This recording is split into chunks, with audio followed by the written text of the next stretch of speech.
Welcome to Wife Cheating Story. I hope you have an enjoyable and relaxing time listening. Let's get started. Before we begin, let me know where you're tuning in from down in the comments. And if you enjoy this story, don't forget to subscribe and turn on notifications so you never miss our next tale. I still remember that warm Sunday afternoon at our orchard in Redwood County. The sun was shining brighter than usual, glistening on rows of apple and peach trees we'd nurtured all spring. It smelled like cut grass, fresh fruit blossoms, and roasting chicken from the grill. A sweet, rural paradise, at least on the surface. We were celebrating the start of the harvest season, a big deal for my family. I'd invited neighbors, a few cousins, and some close friends to feast in our backyard. The orchard was alive with chatter, country music from the portable speaker, and the scraping sound of Teresa's spatula flipping grilled veggies. Teresa is my older sister, tall, lean, and always wearing that slightly judgmental expression like she's scanning you for flaws. Patricia. My wife moved between the long wooden tables with a pitcher of homemade lemonade in each hand.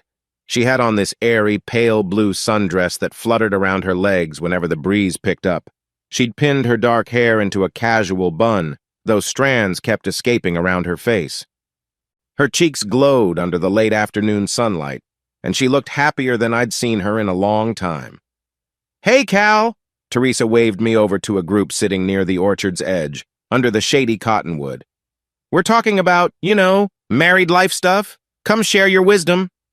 I chuckled but walked over, anticipating the usual Teresa-style wisecracks. She always teased me for tying the knot at a younger age than she did.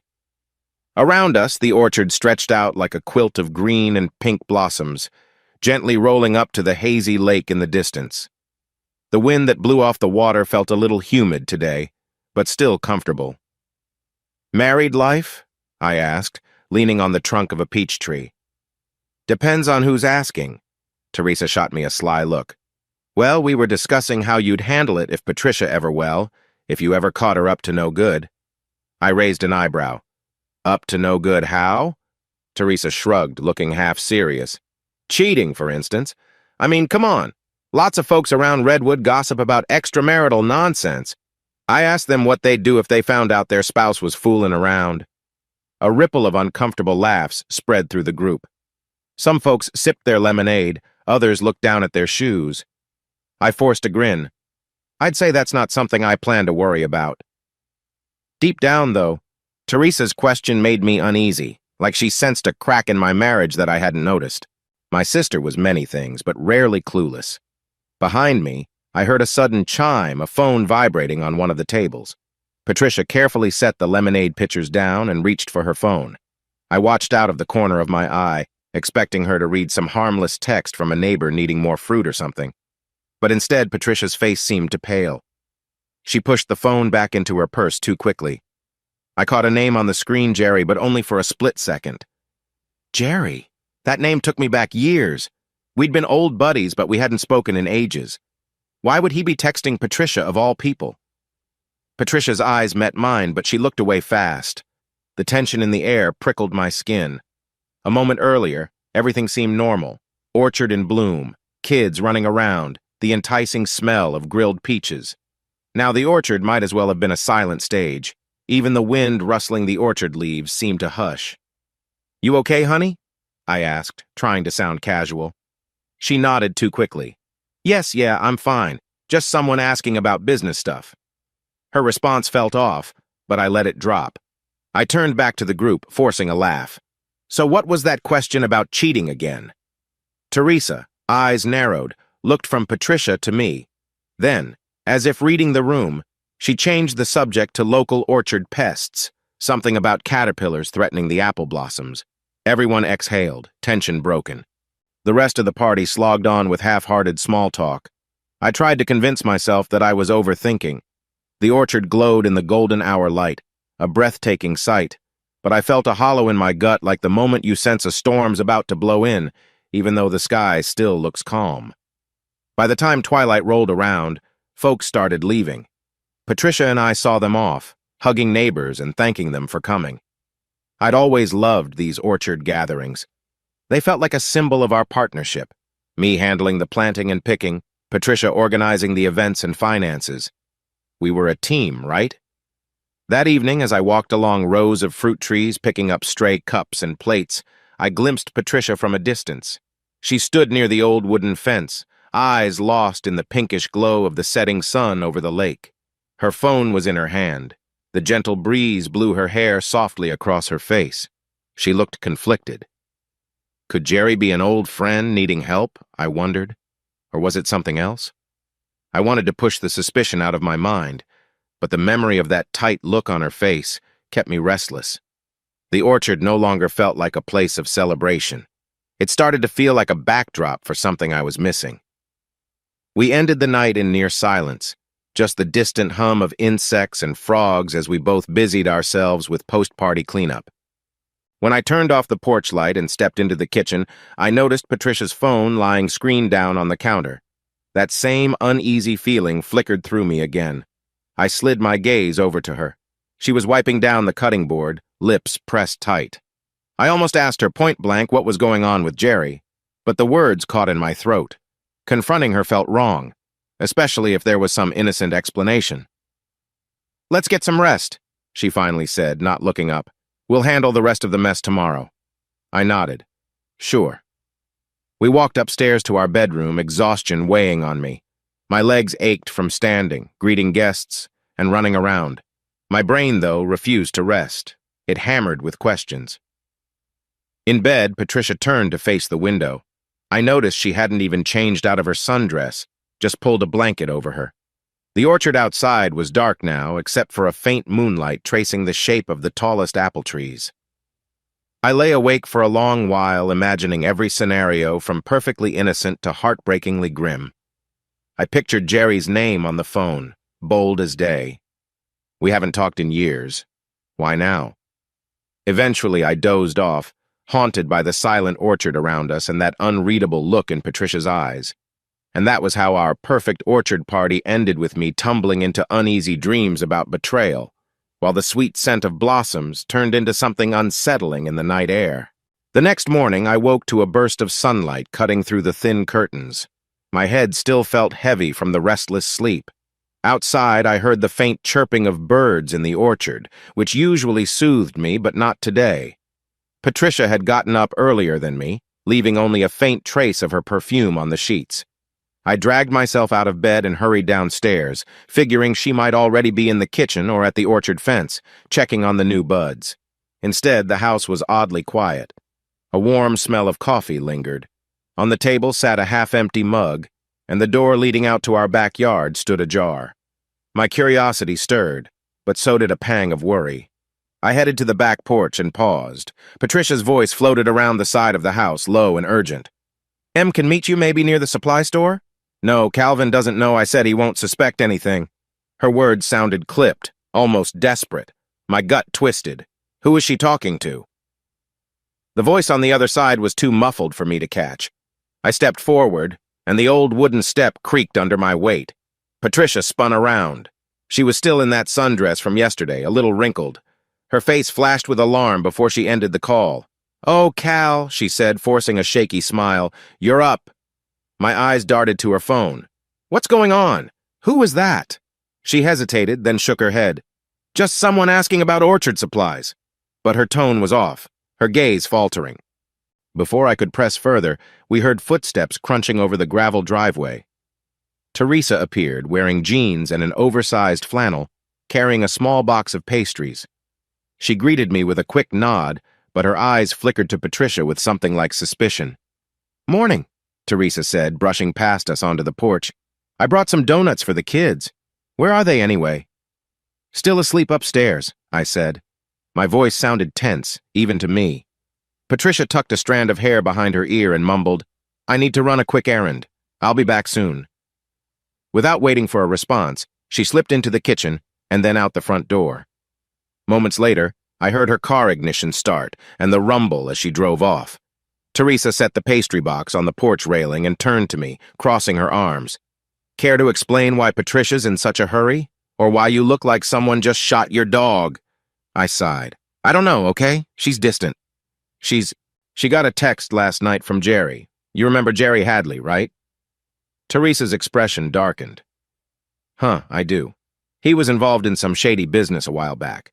Didn't know Patricia was in contact with him. That's weird. My chest tightened. She's been all secretive. Taking calls outside, not telling me anything. Feels like... I paused, swallowing the lump in my throat. Feels like she's hiding something big. Teresa pursed her lips. Look, I hate to say this, but if I were you, I'd keep an eye on her. Maybe follow if she goes somewhere suspicious. Get your facts straight before jumping to conclusions.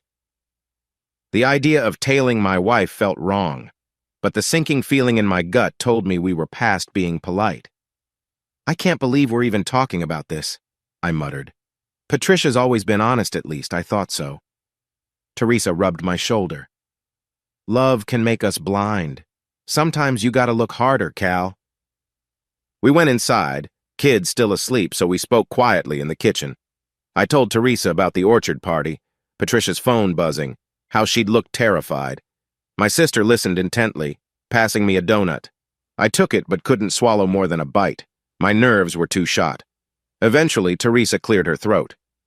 Look, maybe we're overthinking. Jerry might want orchard advice or she owes him a favor. But if you suspect infidelity, best confirm it yourself. Don't rely on rumors. Her words hit me like an icy wind. We had always been a normal couple, argued about finances or how to discipline the kids, sure, but never anything like affairs. The very notion was surreal. I managed a stiff nod. Okay, if she leaves again with some weird excuse, I'll follow her. Teresa gave a small, sad smile. I'm here for you, no matter what. An hour later, Patricia returned. She carried a small bag of seeds and a plastic jug of pesticide from the supply store. Her eyes met mine for a moment. She looked relieved to see Teresa, probably suspecting less confrontation with a third person there. I forced a casual conversation about orchard chores, but inside, my heart hammered. The rest of the day was uneasy. Patricia avoided my gaze. She busied herself with household tasks or checking the orchard fence. Teresa stuck around, helping me move some crates of fertilizer, but mostly just to keep an eye on the tension. Late that afternoon, after Teresa left, Patricia retreated to our bedroom and locked the door. I wondered if she was calling Jerry again. My hands trembled at the thought. Part of me wanted to knock and demand answers, but the other part was too afraid of what I'd hear. When sunset approached, I took a slow walk through the orchard to clear my head. The air felt unusually thick, the evening sky awash with streaks of orange and pink. A breeze rustled the leaves, and I noticed the new apples forming on branches. Normally that would fill me with pride, seeing our orchard flourish. But my mind was all over the place. Jerry's name, Patricia's hush-hush phone calls, Teresa's remark about infidelity. My wife, my partner in this orchard dream, could she be lying to me? By the time night fell, my anxiety had doubled. Tomorrow, I decided, if she made an excuse to leave, I would follow. I'd do what Teresa suggested. Maybe it was all innocent. Maybe I'd find out it was a big misunderstanding. But a nagging voice in my mind whispered otherwise. Something about Patricia's face when she said, Calvin doesn't know, told me we were on the edge of a painful truth. Next day came faster than I could handle. Dawnlight cut through the orchard's eastern rows, and the roosters on a nearby farm crowed intermittently. I got up, half hoping Patricia would snap out of her secretive mood. But over breakfast, she barely touched her coffee, glancing at her phone every few minutes. Miles, our oldest boy, asked about orchard chores. Lucy and Emma, the younger two, chattered about some class project. Patricia's responses were mechanical, as if her mind was worlds away. Then, around noon, Patricia stepped into the kitchen where I was cleaning a basket of fresh peaches. She fiddled with her phone, not quite meeting my eyes. Cal, I need to drive into town. I'm, meeting someone about fertilizer costs. Could be a new supplier. My heart jolted. I forced a calm nod. Sure. You taking the truck? She nodded, chewing her lip. Yes, I'll be back by mid-afternoon. I stared at her for a moment, then pressed my lips into a tight line. All right, drive safe. As she left, Teresa, who'd arrived earlier, appeared at my side. She's going?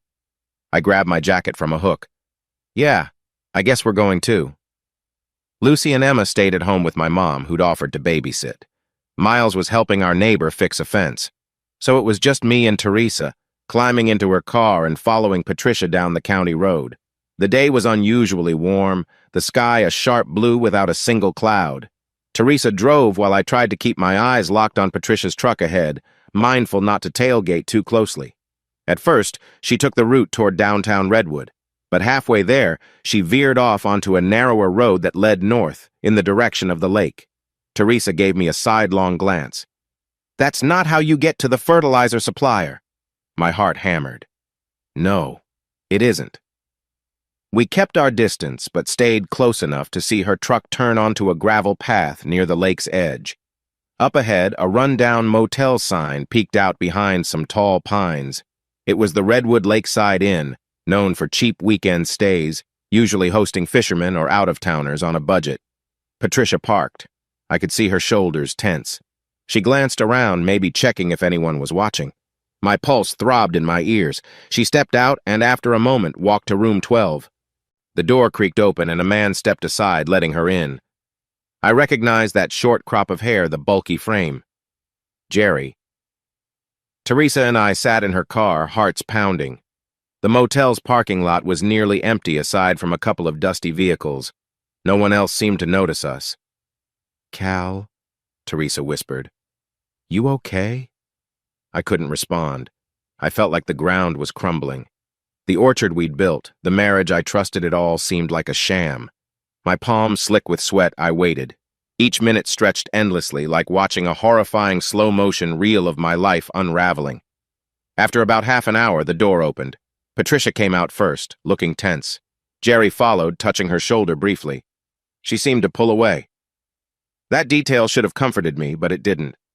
The image of them together at a dingy motel was all I could see. They exchanged a few words by the doorway. Then Jerry stepped back inside. Patricia hurried to her truck, scanning the lot. I sank lower in the seat. Teresa's lips were pressed thin, her knuckles white on the steering wheel. We stayed still as a pair of statues. Patricia drove off, not noticing us. Once she was gone, I flung the passenger door open, stumbling out and dry-heaving onto the gravel. My stomach twisted in violent knots, as if some vile truth was physically tearing out of me. Teresa rushed to my side. "Cal! Breathe, okay? Breathe!" I sank to my knees, forehead nearly touching the car door. Betrayal pounded in my skull. She was with Jerry in a motel room. How could I be so blind? Teresa rubbed circles on my back. "I'm so sorry. I didn't want this for you." Wiping my mouth, I looked up, eyes burning with anger and heartbreak. "She lied," I croaked, "about everything." Teresa helped me up, guiding me into the passenger seat. She climbed back behind the wheel, glancing at me with genuine concern. "Want me to drive you home? Or do we confront Jerry?" I shook my head, voice trembling. "I can't face him. Not now. Let's go. Let's just go." As we pulled out of the motel driveway, my vision blurred with tears I refused to shed. The orchard trees and farmland whirled by. Everything felt meaningless. That orchard life we cherished? A cover for Patricia's secret. My throat choked with the bitter taste of disgust, confusion, heartbreak. Teresa was silent, probably afraid to say the wrong thing. The gentle hum of the car's engine felt miles away. My mind replayed that moment. Patricia stepping out of room 12, Jerry behind her. The casual way she brushed him off, like they'd done this routine before. "She's been cheating," I murmured. "I never thought—" Teresa gripped the steering wheel. "Cal, it's possible maybe she was forced or blackmailed." I sneered bitterly. "Why meet at a motel if it's innocent?" No answer came. We both knew the optics spelled doom. By the time we arrived back at the orchard, late afternoon light stretched across the fields. The green expanse that once brought me peace now felt suffocating. I thanked Teresa for her help, but brushed off her offer to stay the night. "I need to be alone," I said. She hesitated, then gave me a hug. "I'm here for you, little brother. Don't do anything rash." I nodded, stepping out into the warm orchard air, trying not to collapse under the weight of betrayal. I spent the next few hours waiting, pacing our porch in a haze, arms crossed tight. The orchard behind me glowed in the low-angle sunlight, but I barely noticed. Instead, my focus was on the front driveway. I wanted to confront Patricia the moment she returned. Finally, around 8 p.m. headlights swept across the gravel. I stood, heart thrashing like a caged animal. The truck door opened, and she stepped out, looking exhausted and nervous. "Cal," Patricia said softly, setting down a small bag of fertilizer. "I'm sorry I'm late." "No," I cut her off, voice trembling. "I'm sorry, Patricia, but your fertilizer story doesn't work this time." She went pale. "What do you mean?" I inhaled sharply, fighting to keep from shouting. "I followed you," I stated, each word like a hammer. "Teresa and I saw you go to that motel, with Jerry." Her eyes widened in pure panic. For a moment she couldn't speak, lips parting but no sound emerging. Then she managed a shaky whisper, "Cal, it's not what you think." My anger flared white-hot. "Don't lie! You walked into that room, stayed there half an hour, and came out with him. How could you?" Tears welled in her eyes.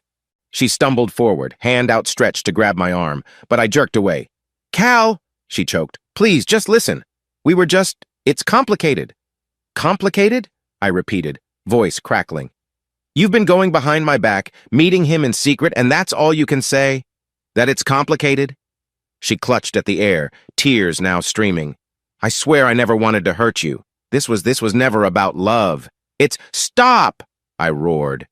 The porch light above us flickered, and from inside I heard Lucy call out, "Mom? Dad?" I turned toward the house. "Go to your room," I called, forcing my tone steady. Then I turned back to Patricia. "No more excuses," I hissed, eyes stinging with bitterness. "Is this some fling you cooked up to get away from orchard life? Are we not enough for you?" Patricia shook her head violently. "No, it's not like that. Jerry needed me to—" She broke off, swallowing sobs. I can't explain right now." My jaw clenched so hard it hurt. "Then I have nothing left to say. Get inside, pack your things. I'm leaving." Her face crumpled. "Leaving?" Without another word, I stormed into the house, heading straight for the bedroom. My mind reeled. Visions of them together in that motel room stabbing me like 1,000 needles.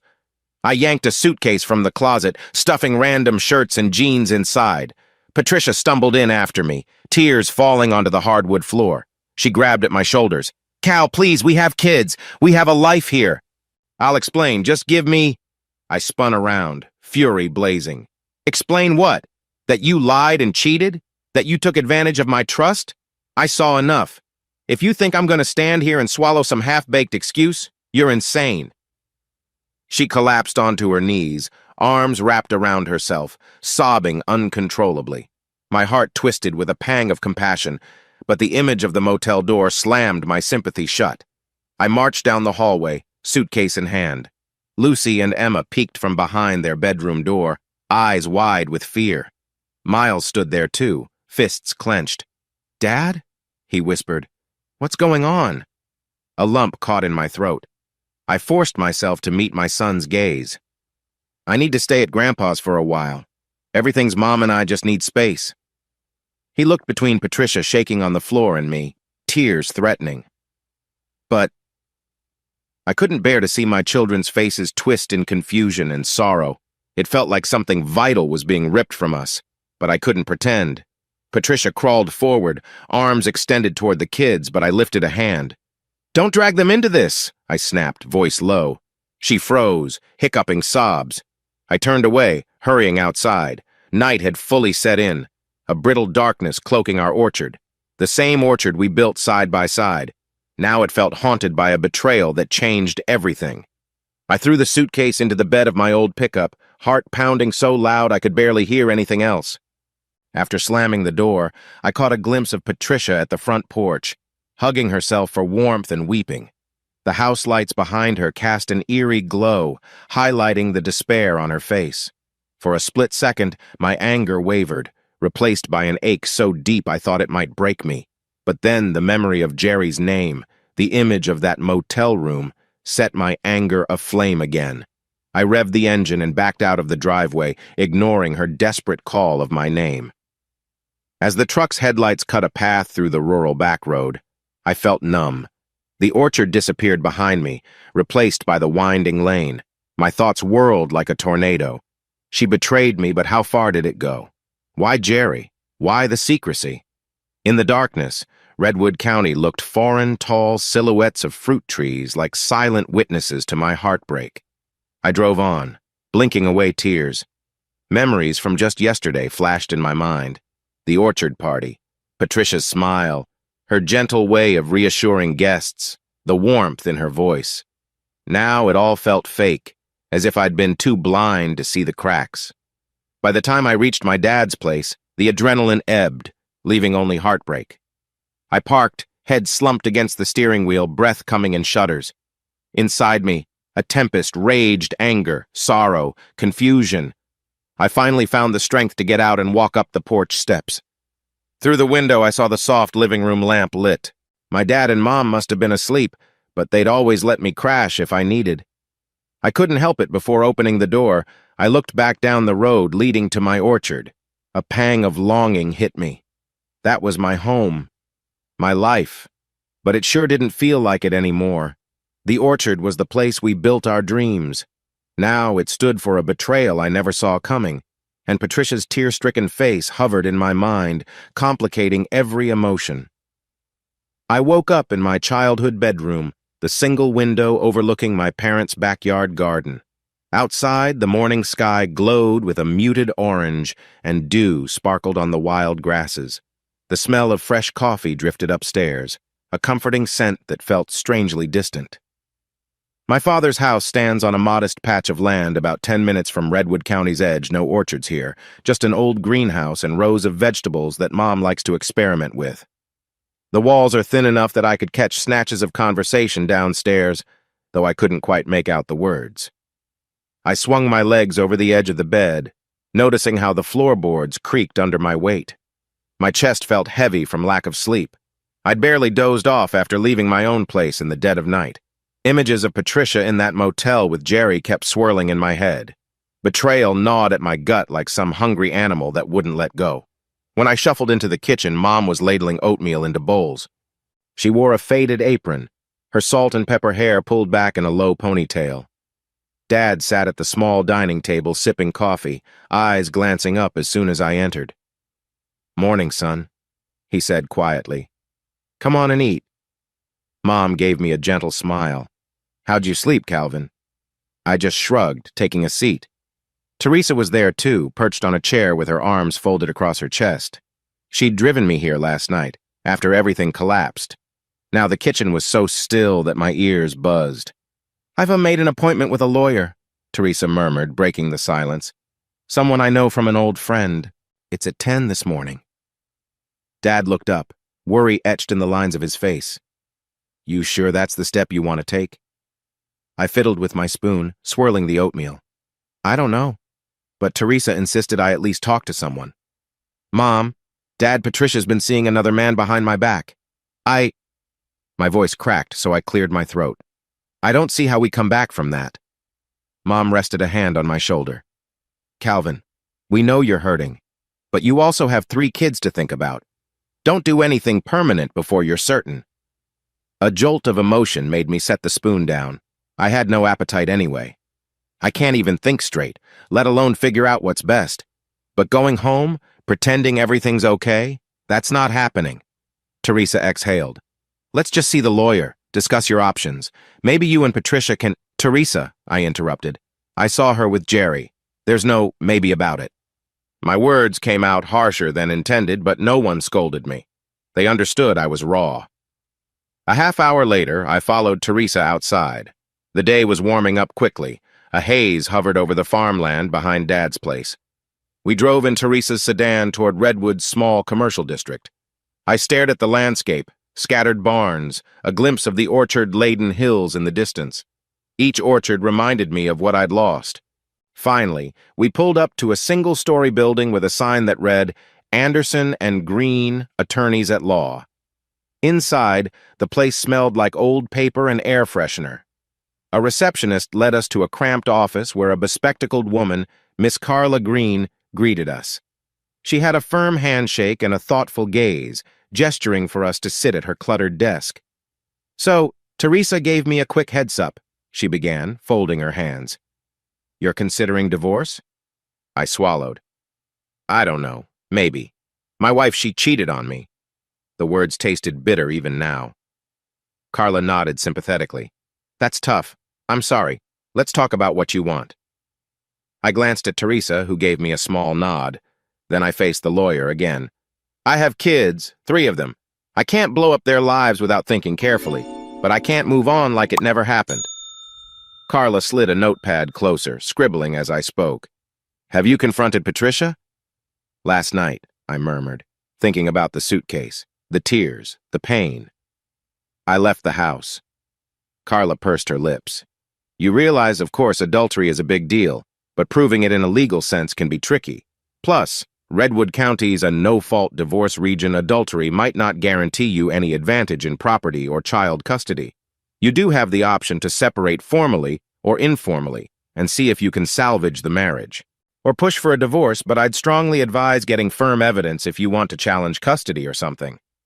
My stomach churned. Formal separation? So basically, I'd be living apart while legally still married? She nodded. It's a chance to figure out if the relationship can be saved or not. Usually folks do that when they're unsure but not ready for final divorce. You'd outline things like finances, child support, who stays in the house, who pays which bills, stuff like that. Teresa leaned in. And if he wants a full-blown divorce? Carla tapped her pen. Then we go down that road. But it can be costly, emotionally, and financially. Do you want to serve Patricia with papers right away? She looked at me with a kind, if somewhat clinical, expression. I closed my eyes a moment, picturing Miles, Lucy, and Emma. My chest felt like someone had stuffed it with heavy cotton. I need to figure out some middle ground. I'm furious, but I love my kids. I can't just vanish from their lives, and I also can't live with Patricia under the same roof. Carla nodded, sliding a brochure about legal separation and child custody across the desk. Maybe a temporary arrangement. We can draft that easily, then see how it develops. I felt something loosen in my gut. It wasn't exactly relief, but it was a path forward. All right, I said hoarsely. Let's do that. She asked more questions. Our orchard finances, the mortgage, the kids' schooling. I answered as best I could. My mind raced, imagining how Patricia would react to me wanting official separation. Teresa squeezed my arm gently when the meeting ended, as though reminding me I wasn't alone. Before we left, Carla stood and added, I know this is painful, Mr. Browning, but it's important to remember your children's well-being. Sometimes, if you can keep things civil with your wife, it helps them. Think on it. I managed a stiff nod. Thanks. Outside, the sun beat down on the parking lot, the heat rising in quivering waves. Teresa started the car, air conditioning blasting. That wasn't so bad, she said softly. At least you have a plan. Staring out the window, I mumbled, a plan? To separate from the woman I thought I'd spend my life with? Feels more like an ending than a plan. Teresa didn't argue.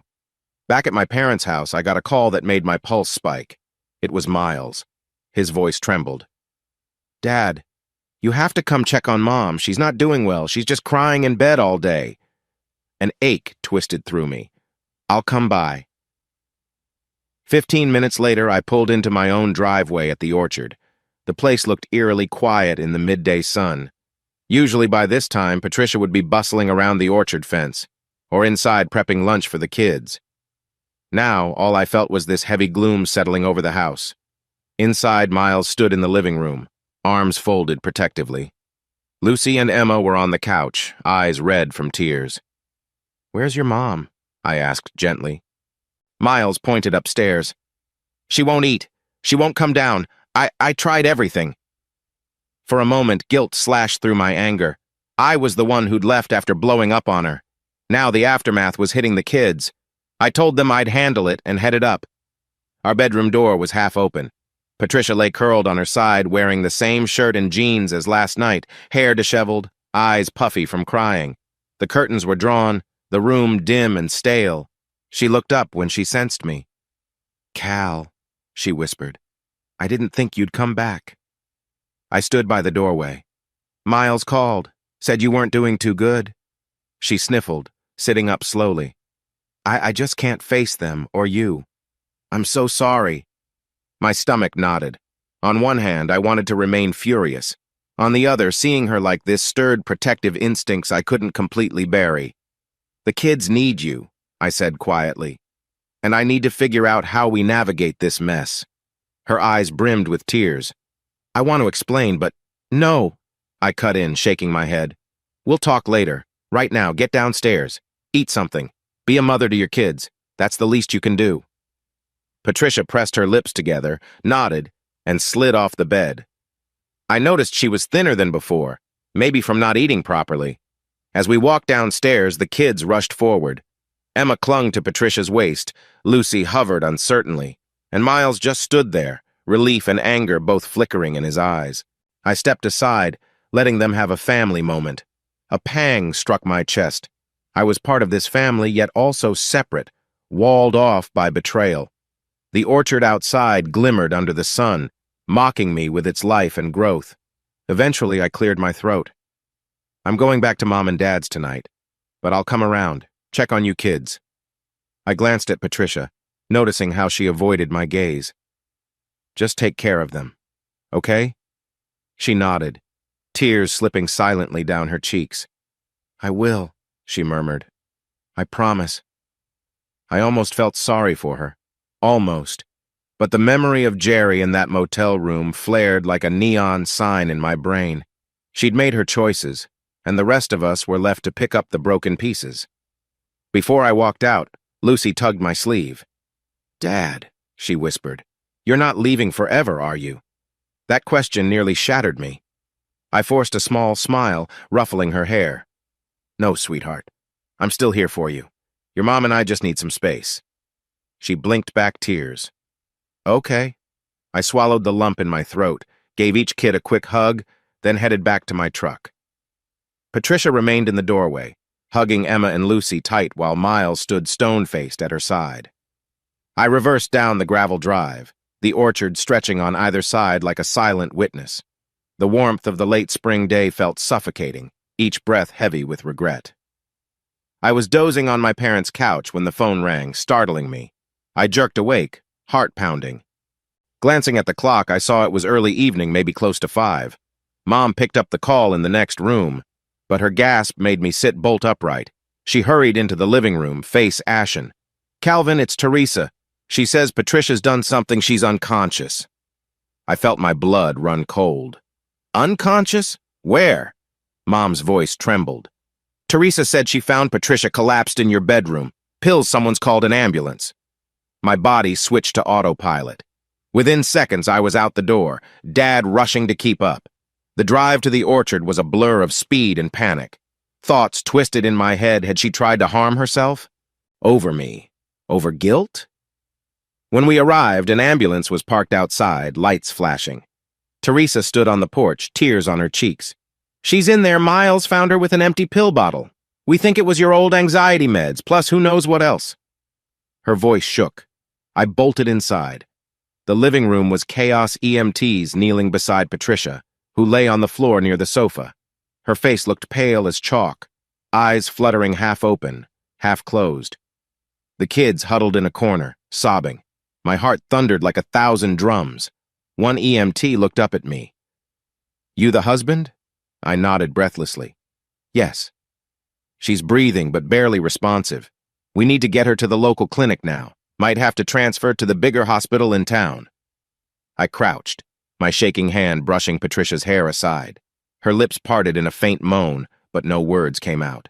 For a moment, I forgot my anger, tears stinging my eyes. "Hang on," I whispered. "Don't you dare do this." They loaded her onto a stretcher.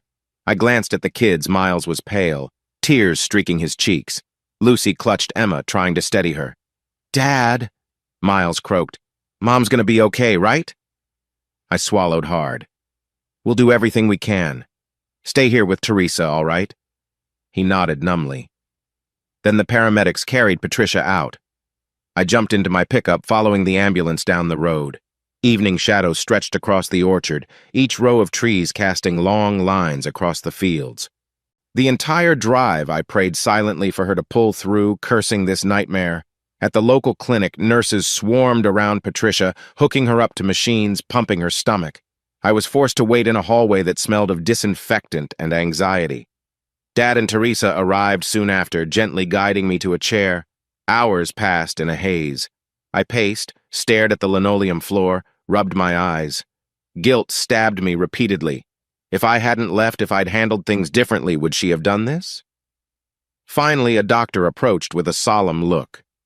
"She's stable for now," he said, voice subdued. "We got to her in time, though it was close. We may transfer her to the larger hospital overnight for observation." Relief crashed into me like a wave. My legs nearly buckled. Dad gripped my arm, keeping me upright. "Thank you," I managed to rasp out. We were allowed a brief visit. Patricia lay on a narrow bed, IVs taped to her arm. Her face looked so fragile, eyes closed. I swallowed the knot in my throat, stepping over to brush my fingers lightly across her hand. The anger was still there, simmering under my skin, but seeing her like this, my chest ached with worry. Teresa sniffled behind me. She wrote some kind of letter. Didn't say much, just that she can't go on lying. I clenched my fists. Couldn't go on lying? She'd threatened her own life because of secrets she refused to explain. They kept Patricia overnight in a bigger hospital, about 20 minutes from Redwood Center. I hung around in the waiting area until dawn, not trusting myself to leave. My father eventually convinced me to nap in the pickup for a few hours. By morning, Patricia was awake. A nurse let me in. Sunlight streamed through tall windows onto her bed. She looked exhausted, face drawn, eyes rimmed red. When she saw me, she turned her head, tears slipping down her cheeks. I dragged a chair closer. My voice emerged hoarse. "They said you're out of danger physically. That's good." She nodded faintly. "Cal, I'm sorry," she rasped. I wasn't thinking straight. I swallowed, heartbeat pounding. "You left the kids traumatized. Lucy thought—" My voice broke. "What were you thinking?" Her eyes welled up. I just felt so guilty, so trapped. I couldn't see a way forward. Jerry, the motel you leaving, my world caved in. Pain twisted my stomach. "Jerry? Why does he matter so much that you nearly took your life?" She bit her lip, silent tears streaming. "I can't talk about it yet," she whispered, eyes swimming with regret. I sat back, frustration spiking. "You almost died, Patricia. Did you seriously think that would solve anything? The kids need you." She closed her eyes. "I know," she whispered. "I wasn't rational." Just then the door opened. Teresa, along with my mom and a middle-aged man wearing a blazer, stepped in. The man introduced himself as Mr. Walsh, a friend of Carla Green, apparently here to assist. He had a folder in hand. I recognized the uneasy expression on Teresa's face. She walked to me, murmuring, "She's agreeing to a written proposal." Walsh nodded politely. "Patricia has asked for an arrangement. She's offering to give up assets, property. She just wants out, it seems." Patricia sniffled. "I can't handle this living with the guilt. Let Calvin keep everything, the orchard, the house. I just want pictures of the kids." My pulse hammered. "You want to run away? Just like that?" She shook her head. "Not run away. I'll see the children. But I can't stay in that house." Teresa gently placed a hand on my shoulder. "Cale, she means it. She drew up something with him last night." The man in the blazer, Walsh, flipped a page. "She calls it a separation agreement, but it reads more like a total forfeiture. She's not fighting for custody or property. She's leaving it all to you." He handed it over. My gaze scanned the document, shock rippling through me. "Patricia, this is extreme." She gazed at the ceiling, eyes wet. "I betrayed you. I shattered everything. I don't deserve all we built." Anger flared, but also sadness. This was not the Patricia I knew, strong, determined, full of life. Now, she lay in a hospital bed, giving up her entire world. "It doesn't have to be like this," I finally said. She pressed her lips tight, tears trailing down her cheeks. "I have nothing else to give." For a moment, no one spoke. The beep of the heart monitor echoed in the small room. Eventually, Walsh cleared his throat. "We can revise details, but she wants you to have full ownership of the orchard, custody of the children, everything." I exhaled, scanning her face. "Patricia, I don't know what to say." "You don't have to say anything," she whispered. "Just take care of the kids, that's all that matters now." Teresa met my eyes, offering silent reassurance. Mom stood by the door, dabbing her face with a tissue. This scene felt surreal, like a twisted final chapter to a love story gone rotten. The nurse stepped in, letting us know Patricia needed rest. On my way out, I paused at the foot of the bed. My heart ached to see her so broken, but I couldn't lie and say we could fix it all. I'll figure out a way to handle the orchard. The kids will stay with me. But Patricia, we still have to talk. She turned her face away, not replying. In the corridor, Teresa gently squeezed my shoulder. "You okay?" she asked. I shook my head, tears burning. "I don't know. I hate her for what she did, but I hate seeing her like this too." Dad patted my back. "Take it one day at a time, son." As we left the hospital, I clutched that separation document in my hands. My stomach twisted in knots. This was real. My marriage was collapsing, and Patricia was giving up everything. Outside, the sun was high in a pale sky, the morning light feeling far too bright for the darkness in my chest. After we got back from the hospital, the house felt like a husk drained of warmth and color. Outside, our orchard was flushed with the steady approach of early summer, new fruit swelling on branches, the late afternoon sun casting long shadows across the rows. But inside, a dull silence pressed down on every room. Patricia was supposed to rest, both physically and mentally, yet she floated through the house like a restless ghost. She stayed out of the kids' way, rarely speaking unless spoken to. Teresa stopped by a few times, but I told her I had things under control.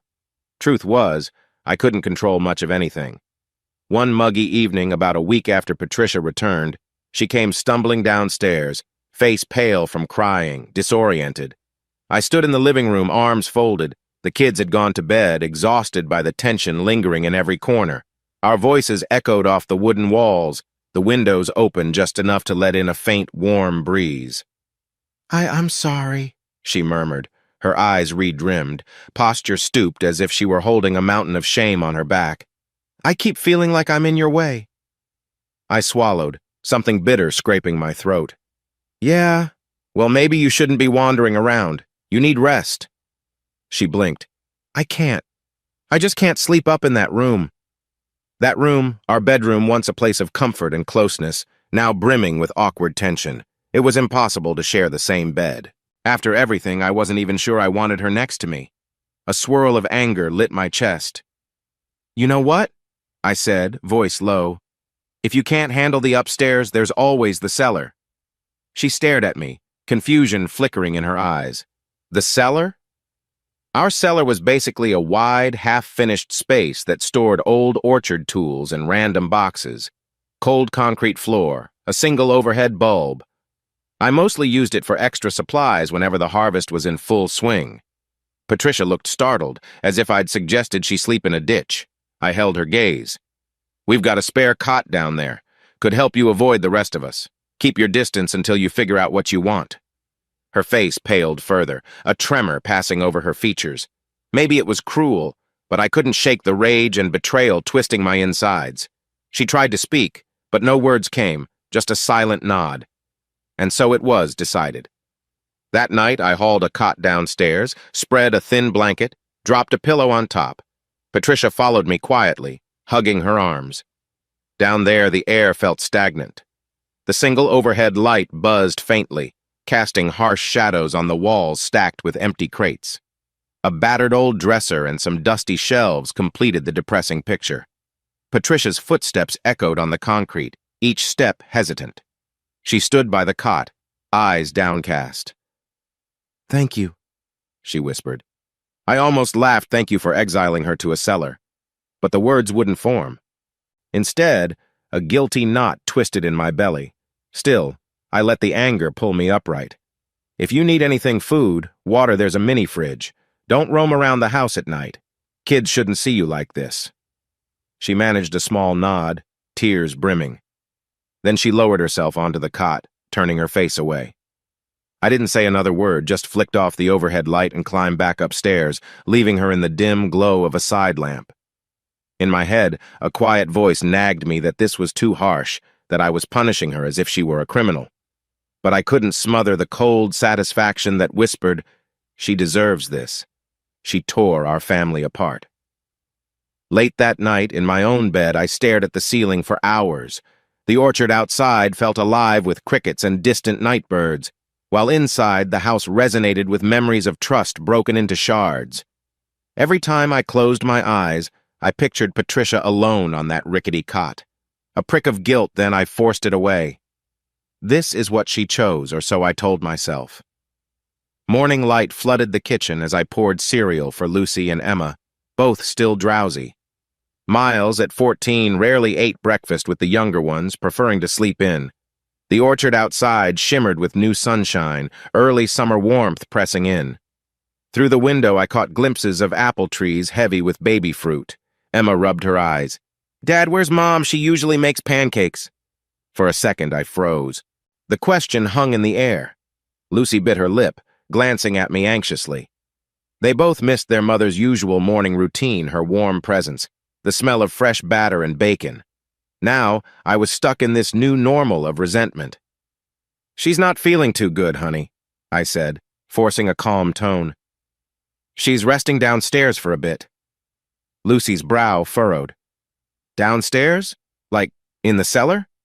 I couldn't lie. "Yes. She needs space, that's all." I must have sounded harsh because Emma's eyes welled up, tears threatening. Lucy shot her a reassuring look, gently patting her arm. It was heartbreaking how the kids had to comfort each other. A moment later, footsteps creaked on the stairs leading up from the cellar. We all turned. Patricia stepped into view. She wore an old t-shirt and sweatpants, her hair pinned back messily. The shadows under her eyes were dark as bruises, but she tried for a thin smile. "Good morning." Emma slid off the chair and ran to her. Patricia bent down, hugging our little girl tight. Her eyes flicked to Lucy, who hovered by my side, uncertain. Then Lucy gave a tiny nod and joined the hug. For an instant I saw a glimmer of the old warmth in Patricia's eyes as she held them. I cleared my throat, not sure how to handle the wave of emotion clawing at my chest. "You slept okay?" I asked, stiffly. Patricia glanced at me. "It was fine. Thank you." The tension in her tone was obvious. We both knew how humiliating this arrangement felt, but she busied herself, slipping into an almost mechanical routine. "Let me get you breakfast," she said, heading toward the cupboard. She retrieved a pan, rummaged for pancake mix. Emma's face lit up. Lucy managed to smile. Even I felt a pang of relief that maybe for a moment the kids could have a slice of normalcy. Still, every move Patricia made cracking eggs, whisking batter was subdued, as if she were just going through the motions. I stood back, arms folded, torn between letting her help and hating how easy it was for her to slip into caretaker mode again. An hour later, the kids had eaten. I was rinsing dishes in the sink, the orchard breeze drifting through the open window. I spotted Patricia at the dining table, eyes on Lucy's math homework. They whispered quietly, mother and daughter leaning close, the gentle hush of conversation. My anger flared again. Why couldn't things be this calm without the dagger of betrayal? When I finished, Patricia timidly asked, "Calvin, do you need me to handle laundry or orchard books? I still know how everything's organized." The orchard finances had been her domain for years. She was the detail person, while I did the field work. My pride bristled. "I'll manage. You focus on the kids. That's what matters." Her face fell slightly, but she nodded. "Yes, of course." She spent the rest of the day tidying up and cooking. It almost felt normal, except I refused to talk to her about anything personal. Whenever the kids left the room, conversation died. Teresa called in the afternoon, offering to stop by, but I told her not to worry. Part of me wanted to handle this alone, though handling it was really just burying the frustration. Late that night, after the kids went to bed, I hovered near the cellar door. Patricia was just stepping down, a faint slump in her shoulders. She paused on the steps, glancing back at me. For a second, I caught her gaze like a flicker of longing or regret. Then, wordlessly, she disappeared below. In bed, I wrestled with my conscience. She was still mother to my children, still the woman I once loved. And we were locked in this stiff, forced politeness for the sake of the kids, for the sake of an orchard business that needed us both. I dreaded the next chapter of our lives, uncertain of how much more punishment or guilt either of us could endure. Sometime after midnight, I jolted awake to Lucy's shaky voice calling from the hallway. Dad! Dad! Leaping out of bed, I rushed to find Lucy standing there, tears streaming, a trembling hand pressed to her forehead. "It's Emma," she said, breath hitching. "She's burning up!" My pulse jumped. Emma rarely got fevers, but when she did, it could spike fast. I hurried into their shared room. The small lamp was on, revealing Emma flushed and groaning, hair plastered to her face with sweat. She looked so tiny under the blanket, eyes unfocused. "Sweetheart," I said, pressing a hand to her forehead. Her skin felt scorching hot. "Lucy, run and get me a cold washcloth, hurry!" Lucy dashed out. Emma coughed weakly, her breath ragged. I tried to soothe her, mind whirling with worry. The orchard was half an hour from the nearest clinic. If this got worse, we'd be in trouble. Just as I was considering a drive to the hospital, I heard urgent footsteps on the stairs. Patricia burst into the room, face blanched with fear. "Is she okay?" I heard noise. Then she saw Emma's condition and knelt at the bedside without hesitation. Her voice turned soft, motherly. "Shh, baby, it's okay. Mommy's here." She touched Emma's forehead, eyes going wide. "We need to cool her down, maybe a lukewarm bath or sponging." Lucy returned with the washcloth. I grabbed it, carefully pressing it to Emma's forehead. Patricia rummaged for the thermometer in a nearby drawer. In that flurry of panic, we forgot about our tension, working side by side to help our little girl. It felt oddly like the old days, two worried parents determined to fix whatever threatened the kids. Emma's fever read high near 104. Patricia locked eyes with me. "We should watch her closely," she said, voice shaking. "If it doesn't go down soon, we call Teresa or the hospital." I nodded, throat tight. Lucy hovered anxiously in the doorway, tears slipping down her cheeks. "Dad, is Emma gonna be okay?" I forced a soothing tone, though my heart hammered. "We'll take care of her, Lucy. Go get a blanket from my room. We'll lay it on the floor so she doesn't feel cold air directly." Lucy ran off again. Meanwhile, Patricia prepared a shallow basin of lukewarm water, using a sponge to gently dab Emma's arms and legs. Emma whimpered, face scrunching in discomfort. Yet gradually, her breathing steadied.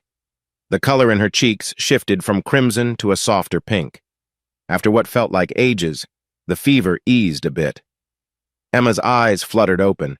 She mumbled something incoherent, but the raw panic in my chest subsided. "Daddy's here," I murmured, brushing a damp curl from her forehead. Patricia sat on the opposite side of the bed, exhaustion etched into her face, tears shimmering.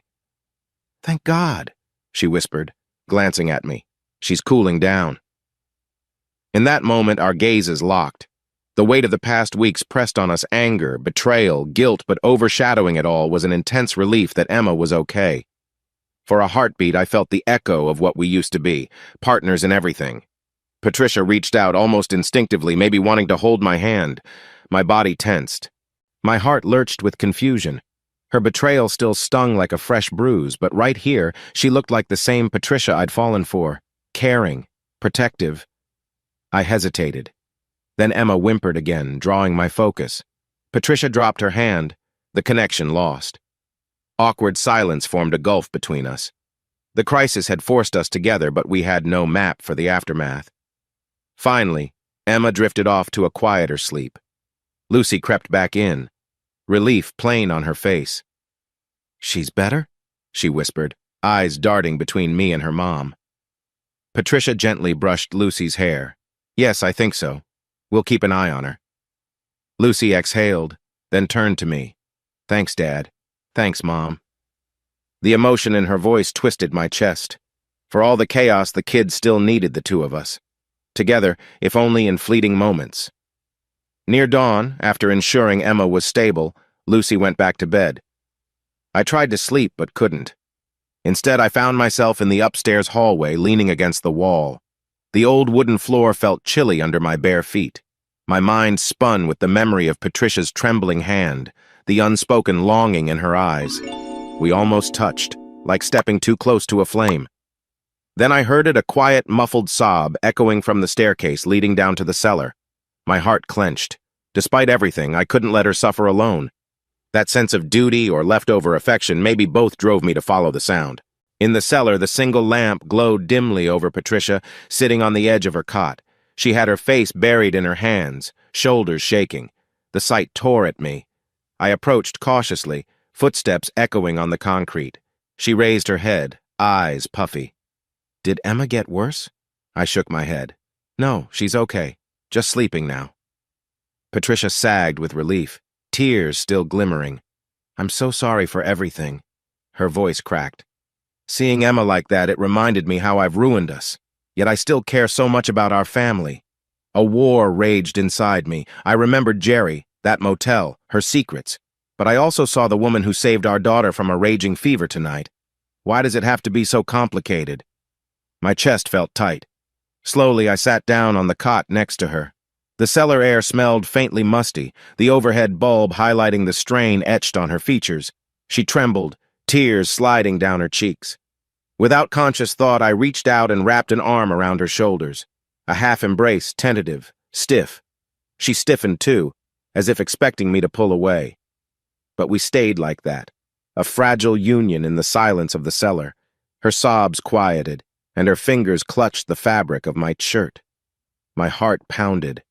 A swirl of old memories returned, the nights we'd fallen asleep wrapped up in each other, confident in our future.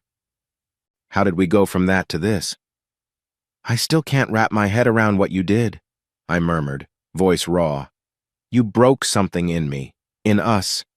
She nodded, tears dripping onto the cot. I know, she whispered. I wish I could turn back time. My grip on her shoulders faltered as the memory of her betrayal flared. Anger coiled in my stomach, but at the same time, her closeness rekindled the warmth I'd spent weeks trying to extinguish. Conflicting emotions battered me like waves on a battered shore. Leaning forward, I found myself pressing my forehead to hers, fighting the tears burning in my eyes. I don't know if we can ever fix this, I said, voice wavering. But tonight, with Emma, it felt like we were... She inhaled shakily.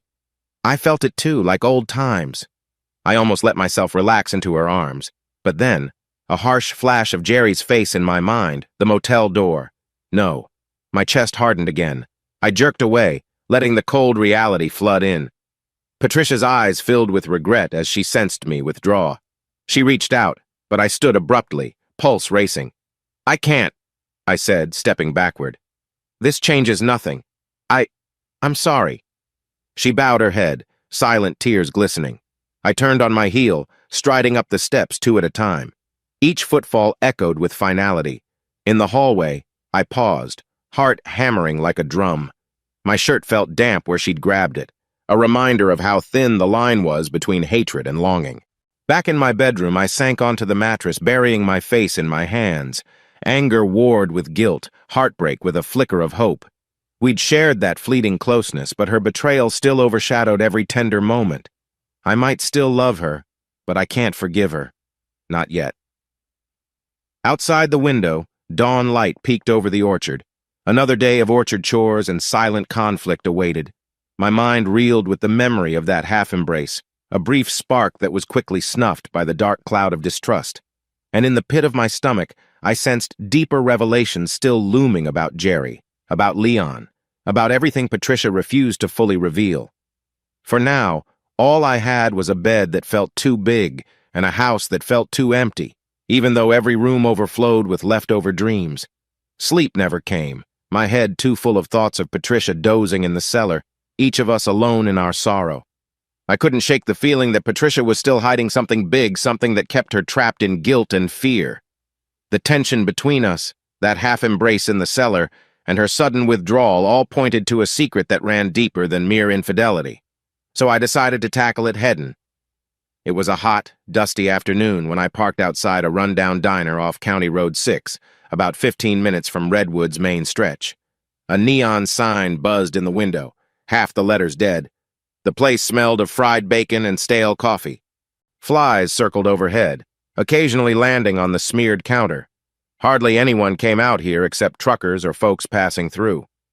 I'd texted Jerry the night before. Meet me at the diner at 3 p.m. We need to talk. No excuses. He responded with a short fine. Now, as I sat in a battered booth near the back, my heart pounded. Images of Jerry stepping out of that motel room with Patricia still burned in my mind like a poison lodged deep in my chest. But I suspected it wasn't a simple affair. Patricia's sorrow and her incomplete admissions hinted at something forced. When Jerry finally walked in, my pulse jumped. He wore a plain gray t-shirt, jeans, and a guarded expression. His eyes darted around, checking if we were alone, then he slid into the booth across from me. A stale hush hung between us. "Calvin," he said, voice tense. "Jerry." I kept my tone cold. "Let's not waste time. Why did you rope Patricia into that motel stunt? And don't feed me lies I can't stomach anymore." He drummed his fingers on the cracked vinyl seat. "Look, I'm not proud of it," he muttered, words clipped. "But I needed an alibi." I glared. An alibi? For what? Jerry exhaled slowly, eyes flicking to the half-dead neon sign outside. "I got messed up with something," he admitted. "A scandal, some hush money. Plus, I got caught fooling around with a group of girls. Working girls, if you get my drift. My wife, Kristen, found hints about it. I panicked, realized I needed to pin the blame on some affair so she wouldn't dig deeper into the real mess." He shrugged bitterly. "If my department found out I was abusing my position, it'd get ugly." My fists clenched under the table. "So you blackmailed Patricia into playing the other woman to cover your tail?" Jerry's lips pressed together. He shifted uncomfortably. "I didn't want to drag her into it, but I had leverage." A cold swirl of dread coursed through me. "What leverage?"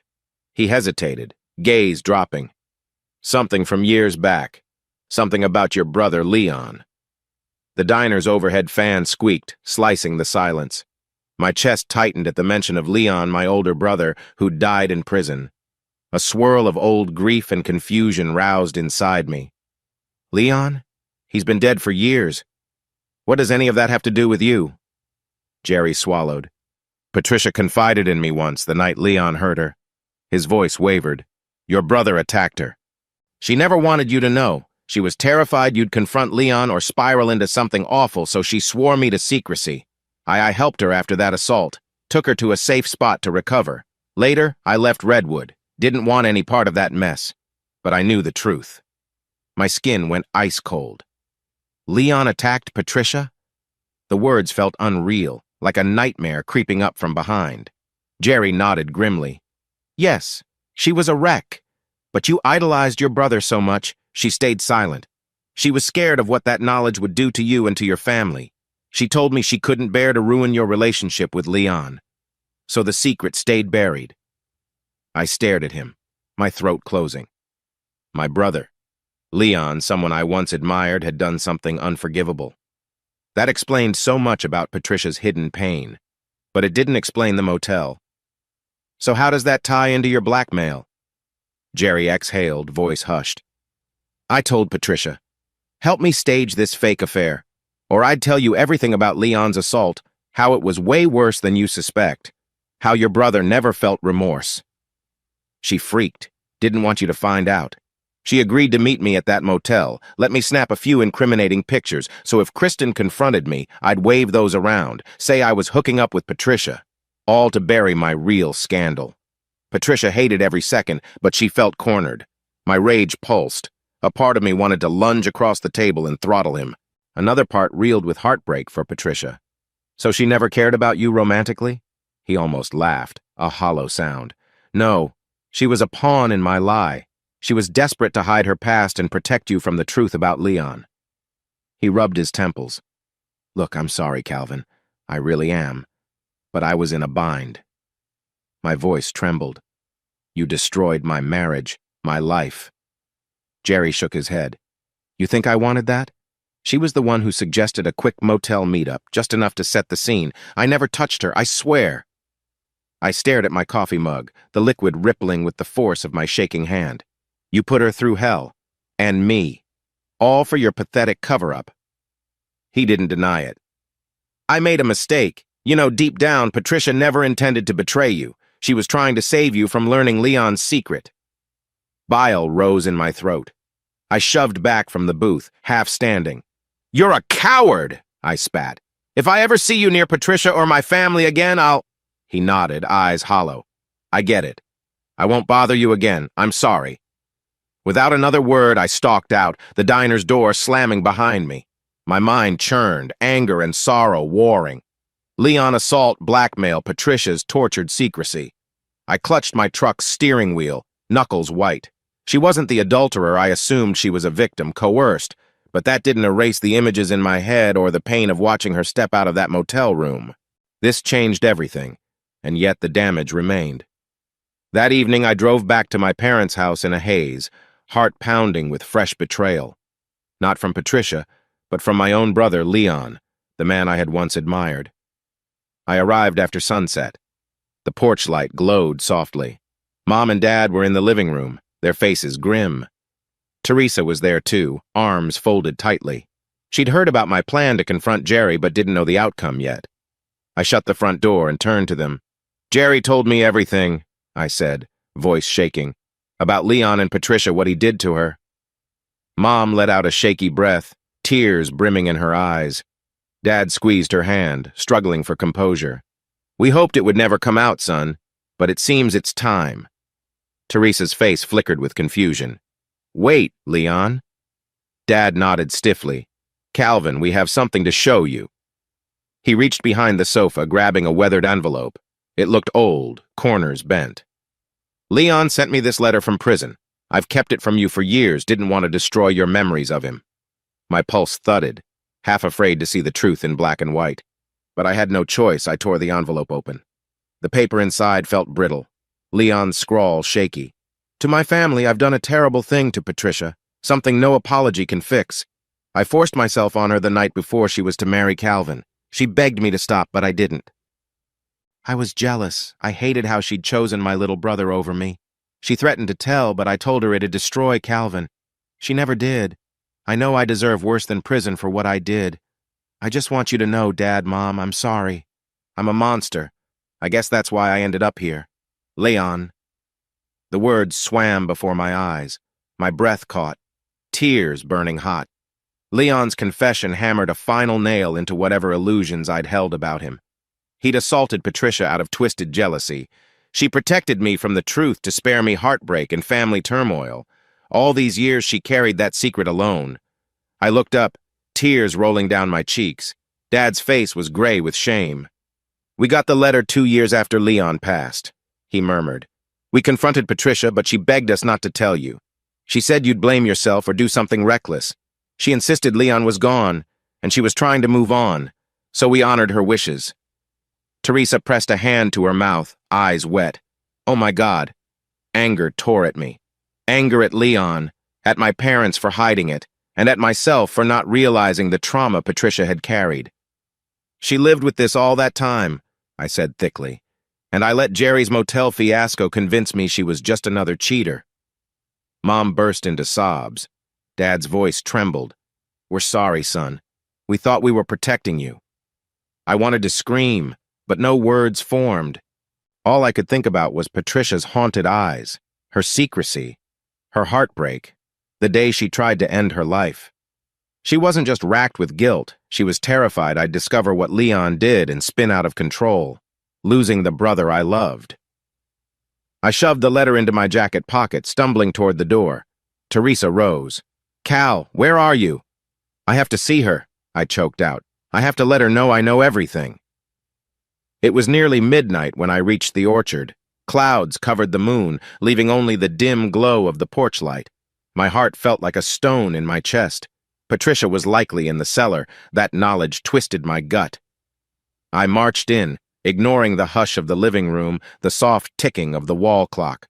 Down the stairs I went, 2 at a time, the overhead bulb flickering faintly in the cellar. There she was, perched on the rickety cot, hugging herself, as if sensing turmoil in the air. She looked up at my heavy footsteps. "Calvin?" Her voice was barely a whisper. Worry flickered in her eyes. I stood in front of her, yanking the crumpled letter from my pocket. Without a word, I tossed it onto the cot. She flinched as if it were a live grenade. "Leon's letter," I said, voice raw. "He confessed everything. The assault. He even apologized. You knew I never read it. You hid it from me." Her face drained of color, tears springing instantly. I had to," she stammered. "I couldn't let you. You couldn't let me what? My voice rose, echoing against the cellar's bare walls. Couldn't let me hate my own brother? You thought you were protecting me? Meanwhile, you've been suffering alone for years. She burst into sobs, hands trembling on her lap. Yes, yes, I was terrified you'd blame yourself, or that you'd do something dangerous. Leon was your hero. She struggled to steady her voice. Jerry used that secret to force me into that motel scheme.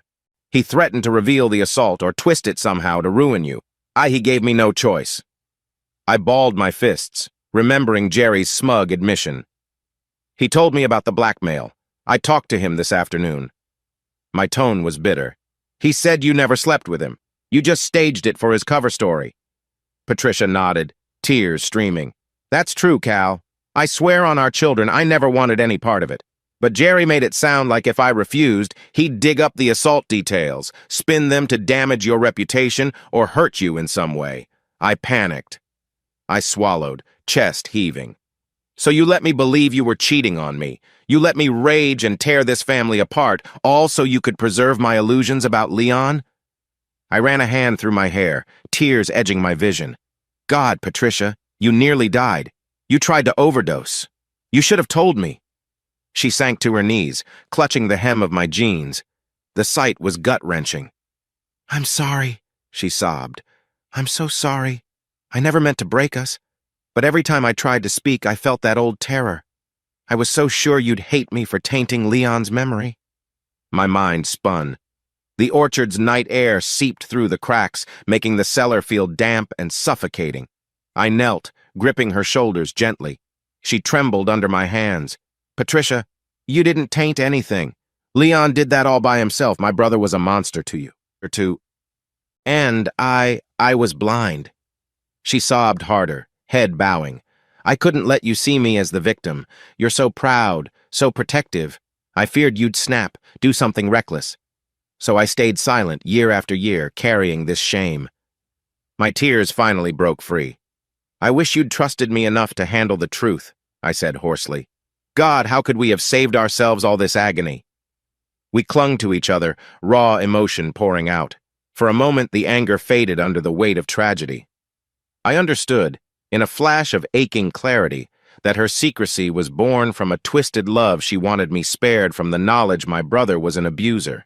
She endured nightmares and the humiliating blackmail just to keep me safe from heartbreak. We sat on the cold cellar floor for what felt like hours, tears and confession draining us both. My head reeled with conflicting feelings, sorrow, empathy, fury at Leon, pity for Patricia, guilt for how I'd treated her. After a long silence, Patricia pressed her forehead to my shoulder. Can you ever forgive me? She asked, voice barely audible. For not telling you sooner, for that motel fiasco, for everything. My throat constricted. I recalled Jerry's threat, Leon's letter, the illusions I'd clung to for years. I love you, I whispered, tears sliding down my cheeks. But I can't forget the way you shut me out. Let me think you were cheating. We both drowned in that lie. She lifted her head, eyes wet with desperation. I'll do anything to fix this. Please, Cal. My heart ached. Despite the raw sympathy I felt, the betrayal still left a jagged scar. I'm not sure it can be fixed, I choked out. There's too much damage. She whimpered, Don't say that. But as I sat there, an overwhelming exhaustion pressed on my soul.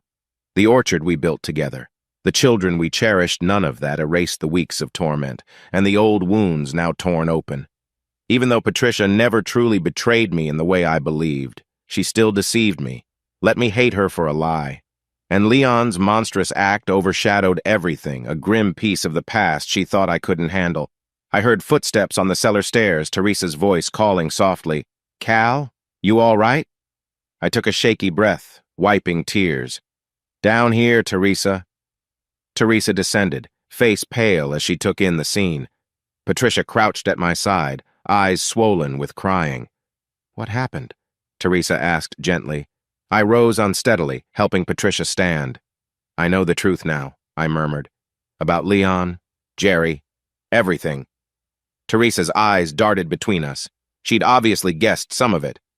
Oh, Calvin! She saw Patricia's collapsed posture. "Is she okay?" Patricia's knees buckled. She started to crumple. I caught her under the arms. "Patricia!" She slumped against me, half unconscious. Anxiety spiked flashbacks of her overdose. "Call a doctor!" I gasped. Teresa yanked out her phone. Within minutes, a local paramedic arrived, an older man named Rory we knew from town. He checked Patricia's pulse and blood pressure. "She's overwhelmed, physically and emotionally," he said softly, shining a small light in her eyes. "Needs rest and therapy. Her stress is through the roof." I helped him carry Patricia upstairs to the living room couch. The kids were asleep, clueless to this midnight drama. Rory gave me instructions to keep her calm, ensure she had professional counseling. "She's got a lot on her mind," he warned. "Don't let her isolate." We thanked him, and he left. I sat on the couch's edge, brushing strands of hair from Patricia's face as she dozed fitfully, tears still drying on her cheeks. Teresa hovered near, tears in her eyes. "Cal," she whispered. "I'm so sorry." I shook my head, mind swirling. "She needs help.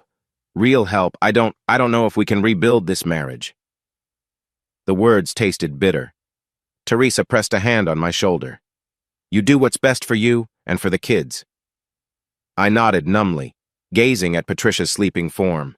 Even in her exhaustion, she grimaced, locked in some internal nightmare. My chest tightened, pity mixing with the ache of betrayal.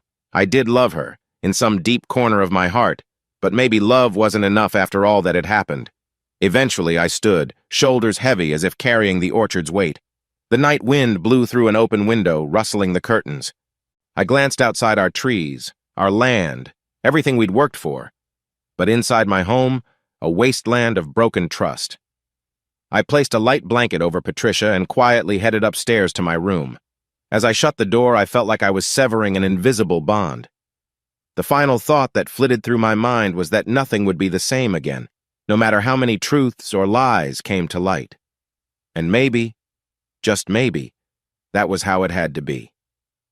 They told me Patricia would need ongoing therapy, medication, and a supportive environment to stabilize her mental health. Standing in our orchard's backyard under a cloudy sky, I wrestled with my own conscience.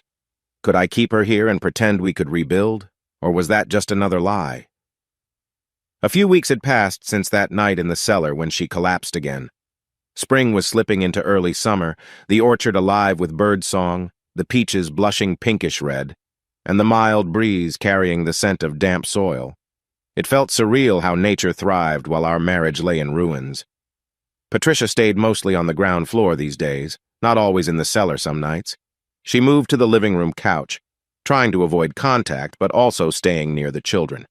We rarely spoke beyond polite updates about the kids or orchard chores. One sweltering afternoon, I found myself in the living room with Teresa, reviewing a stack of documents from the lawyer. Patricia sat nearby, pale and quiet, cradling a glass of water.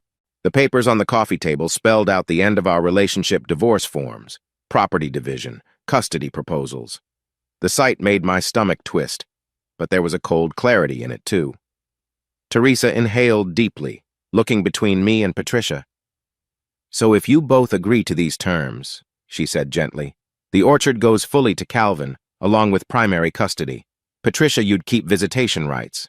No alimony, no real financial demands." I glanced at Patricia. She stared at the floor, tears brimming. "I want Calvin to have everything," she repeated in a shaky voice. "I forfeited my claim already. I don't deserve a piece of it." My heart hurt, but I nodded. "Are you sure?" I asked quietly. "You poured your life into this orchard too. It's not right you walk away with nothing." She closed her eyes, tears slipping down. "I just can't stay. The memories here, they crush me." A hush fell. Even Teresa, usually forthright, lacked words. Eventually, I gathered my resolve, pushing the paperwork aside. "If you're dead set on giving it all up, I won't stop you. But I want to finalize this. I can't keep floating in limbo." Teresa placed a gentle hand on Patricia's shoulder. "Are you ready for that, Patricia?" Patricia exhaled, voice trembling. "Yes." She looked at me, eyes filled with sorrow. "All I ask is let me see the kids. Let me keep some photos." My throat tightened. "Of course. That was it, no dramatic fight, no raised voices. Just a quiet resolution that everything was too broken to fix. Outside, the clouds shifted, a ray of sunshine illuminating the stack of documents. The orchard was calling for my attention, but I stood there, anchoring myself in the painful decision to let go of a marriage that once defined my entire life. "It's been a productive season," Teresa remarked, looking over the orchard's sales figures on my laptop. She wore jeans and boots, dust clinging to her shirt from helping me move crates earlier. Across the kitchen table, I was trying to mask my exhaustion with strong coffee. It was mid-morning, the skies bright and clear. Through the window, I could see rows of apple trees teeming with greenish-red fruit, almost ready for the major harvest. A couple of orchard workers' seasonal hires moved crates around, loading them onto a small truck we'd recently invested in. "I never thought we'd reach new markets this quickly," I admitted, scanning the contract from a big retail chain. "They promised to stock our peaches and apples in multiple states, a leap forward for our local brand. It's what we always dreamed, but life's complicated now." Teresa closed the laptop, her face serious. "It's a good chance for you, Cal. I know after everything with Patricia, you deserve a fresh start, some stability." I nodded, eyes drifting to the side yard where the kids were. Miles was helping Lucy gather fallen apples while Emma chased the barn cat through the grass. Their laughter carried on the warm breeze, a soothing reminder that life goes on. Still, an ache pulsed in my chest, recalling how Patricia used to orchestrate these orchard expansions with me. She'd once been the numbers guru, double-checking contracts and smoothing out business relationships. "You think I'm doing the right thing, focusing on the orchard?" I asked Teresa quietly. She gave me a small, encouraging smile. "Absolutely. You can't live in heartbreak forever, and the kids need security too. With the orchard taking off, you'll be able to provide for them, keep them anchored through the divorce transition." Outside, the door creaked. Patricia stepped in, slow and tentative. She clutched an empty basket. "There's a phone call someone from the shipping company wants to confirm tomorrow's pickup time." I forced a polite nod. "I'll call them back." She lingered a moment as if wishing to say more, then lowered her gaze and retreated toward the staircase. She spent most of her time alone, abiding by the distant civility we'd established. The tension in the air was thick, yet not openly hostile, just sad. Teresa waited until Patricia was out of earshot, then looked back at me. "I know this is tough, but you're managing. Calvin, you're stronger than you think." A wave of gratitude for my sister's support washed over me. We'd had our moments of conflict, but she'd been a rock through all this. "Thanks, Ter," I murmured, voice tight. The orchard hum of activity continued, outside vans arriving, crates being loaded, the kids occasionally hollering. I sipped the last of my coffee, mentally steeling myself for a meeting with the new retailer reps next week. If it went well, we'd expand distribution further. Irony, I thought the orchard's thriving while my personal life crumbles. Suddenly, Lucy peeked in, breathless. "Dad, some folks from the city are here for a quick orchard tour. Should I send them to you or Aunt Teresa?" I stood, ruffling her hair. "I'll handle it, kiddo. Then after that, maybe we'll celebrate tonight with a barbecue." She beamed. "Awesome," Teresa chuckled. "I'll help with the grill. You can show the city folks around." As I headed outside, I felt a strange sense of hope flicker. My marriage was ending, but the orchard, this land, this labor was forging a future. Maybe that was the silver lining, a reason to keep pushing forward. It happened more quietly than I expected. We'd signed the divorce papers and a court date was set to finalize it. Patricia barely spoke throughout the procedure, only nodding whenever the clerk asked a question. The kids stayed with my mom that day, mercifully unaware of the legal details. Once everything was stamped and recorded at the courthouse in Redwood's small town center, Patricia stepped out onto the courthouse steps, tears running down her cheeks. The sky above was overcast, as if reflecting the somber mood. I trailed a few paces behind, clutching the stack of finalized paperwork. Teresa was parked out front, waiting in her car. She planned to drive Patricia to a bus station or an old friend's place, eventually transferring her to her parents' home in another state far enough that she could start over, she said. Patricia turned to face me. Her eyes were puffy, her hands trembling. "This is it, then," she whispered. "It's official." My throat felt parched. Yeah, I managed. I guess so. She sniffled. Calvin, I'm sorry. For all of it. I couldn't speak for a moment, tears threatening. Finally, I found my voice. I know. I wish things had been different. She pressed her lips together, then lifted a small pouch containing personal items, a few photos, some jewelry. She reached in and pulled out a photo of our wedding day, handing it to me with trembling fingers. Keep this, she said, voice cracking, just so you never forget the good times. I stared at the photo.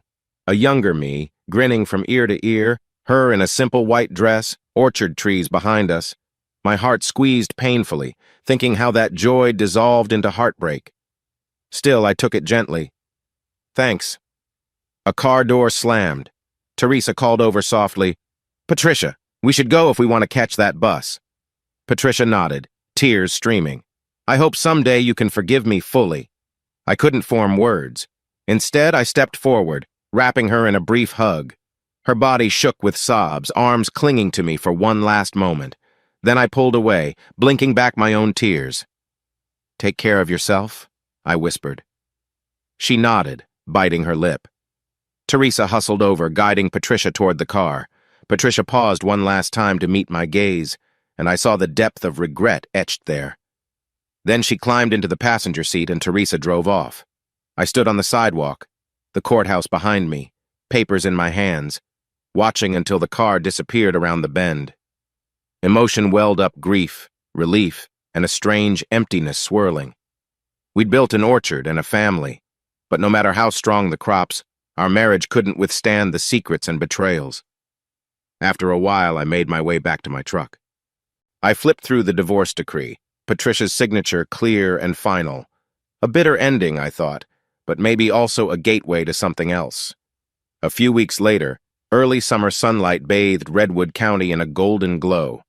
Our orchard buzzed with life farmhands moving crates of just-picked apples, kids running around helping in small ways. After Patricia left, I'd expected chaos, but somehow routine took hold. The orchard demanded attention, the kids needed normalcy, and I found solace in honest work. It was dawn, the sky tinged with pink and orange.